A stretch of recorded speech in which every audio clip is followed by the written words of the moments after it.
இணைச்சட்டம். அதிகாரம் 22. உன் இனத்தவன் ஒருவனின் ஆடோ மாடோ வழி தவறி திரிவதை கண்டும் அதை காணாதவன் போல் இருந்து விடாதே. அதை உன் இனத்தானிடம் திருப்பி கொண்டு போ. உனக்கு அடுத்திருப்பவன் உன்னிடமிருந்து வெகு தொலையில் இருந்தால், அல்லது அவன் யார் என்று நீ அறியாதிருந்தால், அதை உன் வீட்டுக்குள் கொண்டு போய் உன்னோடு வைத்துக்கொள். உனக்கு அடுத்திருப்பவன் அதை தேடி வரும்பொழுது அதை அவனிடம் திரும்ப கொடு. உனக்கு அடுத்திருப்பவனிடமிருந்து காணாமல் போன கழுதைக்கோ ஆடைக்கோ வேறு எந்த பொருளுக்கோ அவ்விதமே செய். நீ அவற்றை கண்டும் காணாதவன் போல் இருந்து விடாதே. உனக்கு அடுத்திருப்பவனின் கழுதையோ மாடோ வழியில் விழுந்து கிடப்பதை கண்டும் காணாதவன் போல் இருந்து விடாதே.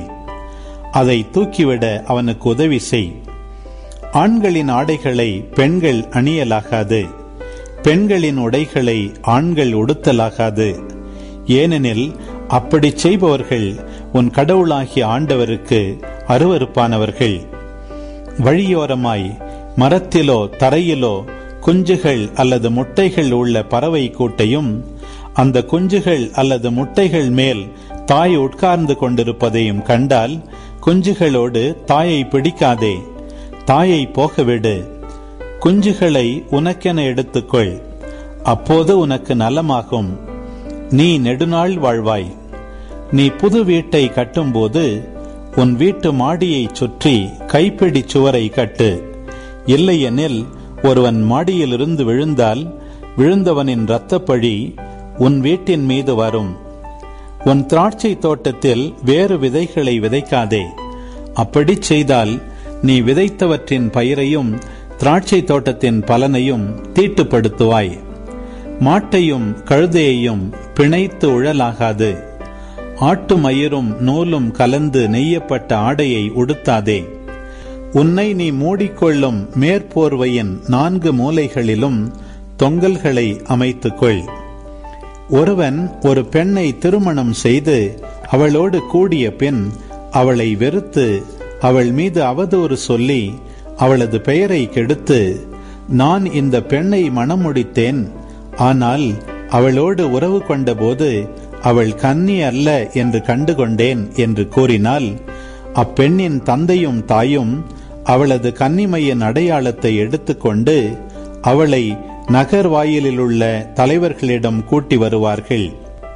அப்போது அப்பெண்ணின் தந்தை தலைவர்களிடம், என் மகளை இந்த மனிதனுக்கு மனைவியாக கொடுத்தேன், அவனோ அவளை வெறுக்கிறான், அத்தோடு உன் மகளிடம் கன்னிமையை காணவில்லை என்று கூறி அவளை பற்றி அவதூறு சொல்லுகிறான். இதோ என் மகளின் கன்னிமைக்கான சான்று என்று சொல்லுவான். பின்பு அவர்கள் நகர் தலைவர்களின் முன்னர் அந்த துணியை விரிப்பார்கள். அப்போது அந்நகர் தலைவர்கள் அம்மனிதனை பிடித்து தண்டிப்பார்கள். பின்னர் அவனுக்கு 100 வெள்ளிக்காசுகள் தண்டம் விதித்து அதை பெண்ணின் தந்தையிடம் கொடுப்பார்கள். ஏனெனில் இஸ்ரவேலின் கன்னி ஒருத்தியின் மேல் அவன் அவதூறு கூறியுள்ளான். அவளே இவனுக்கு மனைவியாக இருப்பாள். அவன் வாழ்நாள் முழுவதும் அவளை தள்ளிவிட முடியாது. ஆனால் அப்பெண்ணிடம் கன்னிமை காணப்படவில்லை என்பது உண்மையானால், அந்த பெண்ணை அவள் தந்தையின் வீட்டு வாயிலுக்கு வெளியே கொண்டு வந்து அவளது நகரின் மனிதர் அவளை கல்லால் எறிவர். அவளும் சாவாள். ஏனெனில் அவள் தன் தந்தையின் வீட்டில் இருக்கும் போதே வேசித்தனம் பண்ணி இஸ்ரவேலுக்கு இழுக்கானதை செய்தாள். இவ்வாறு தீமையை உன்னிடமிருந்து அகற்று. ஒரு மனிதன் மற்றொருவனுடைய மனைவியோடு படுத்திருப்பது கண்டுபிடிக்கப்பட்டால், அப்பெண்ணும் அப்பெண்ணோடு படுத்தவனும் இருவரும் சாவர். இவ்வாறு இஸ்ரவேலிலிருந்து தீமையை அகற்று. மணமாகியும் கன்னிமை கழியாத ஒருத்தியை நகரில் ஒருவன் சந்தித்து அவளோடு உறவு கொண்டால், அவர்கள் இருவரையும் நகர் வாயிலுக்கு கொண்டு போய் கல்லால் எறிவர். அவர்களும் சாவர். அவள் நகரில் இருந்தும் உதவிக்காக கூக்குரலிடாததாலும் அவன் மற்றொருவனின் மனைவியை கெடுத்ததாலும் அவர்கள் சாவர். இவ்வாறு உன்னிடமிருந்து தீமையை அகற்று. ஆனால் மணமாகியும் கன்னிமை கழியாத ஒருத்தியை வயல்வெளியில் ஒருவன் கண்டு அவளை பலவந்தமாக பிடித்து அவளோடு உறவு கொண்டால், அவளோடு உறவு கொண்ட மனிதன் மட்டுமே சாகட்டும். அந்த பெண்ணுக்கு ஒரு தீங்கும் செய்ய வேண்டாம். சாவுக்கு ஏதுவான பாவம் எதுவும் அவள் செய்யவில்லை. தனக்கு அடுத்திருப்பவனை ஒருவன் தாக்கி அவனை கொல்வது போலத்தான் இதுவும். ஏனெனில் அவன் அவளை வயல்வெளியில் மேற்கொண்டான். மணமாகியும் கன்னிமை கழியாத அவள் கூக்குரலிட்டும் அவளை காப்பாற்ற எவரும் இல்லை. மணமாகாத ஒரு கன்னி பெண்ணை ஒருவன் கண்டு அவளை பலவந்தப்படுத்தி அவளோடு உறவு கொண்டது கண்டுபிடிக்கப்பட்டால், அப்பெண்ணின் தந்தைக்கு அவளோடு உறவு கொண்டவன் 50 வெள்ளிக்காசுகள் தர வேண்டும். அவன் அவளை கெடுத்துவிட்டதால் அவளை மனைவியாக்கிக் கொள்ள வேண்டும். அவன் வாழ்நாள் முழுவதும் அவளை மனமுறிவு செய்ய முடியாது.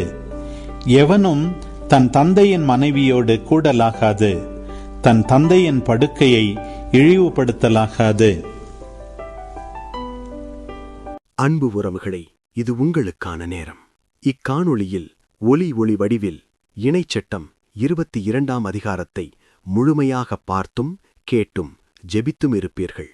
இன்றைய இறைவார்த்தையின் அடிப்படையிலான கேள்வி: உனக்கு அடுத்திருப்பவனின் கழுதையோ மாடோ வழியில் விழுந்து கிடப்பதைக் கண்டும் காணாதவன் போல் இருந்து விடாதே.